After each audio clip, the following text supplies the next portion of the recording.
Hi everybody, today I'm going to show you how to make cream cheesecake with matcha flour. I'm using graham crackers that I'm going to pound down.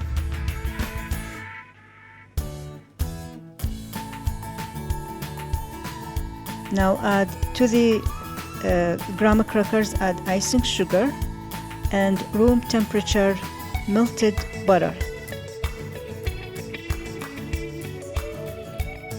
Now transfer that into a baking pan. Put it in the fridge until it's time to use it.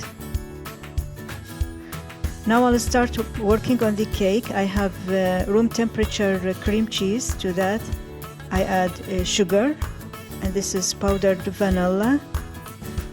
Eggs, add them one by one and mix. I'm using a fork for this one.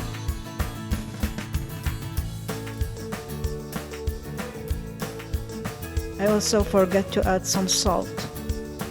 Now transfer into the baking pan, and just before you place it in the oven, this is my stencil that I made,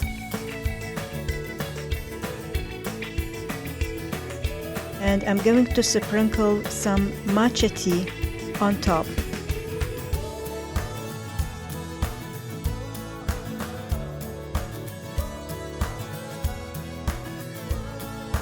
Just remove it very carefully and bake at 325 Fahrenheit for about 45 minutes. And thank you for watching.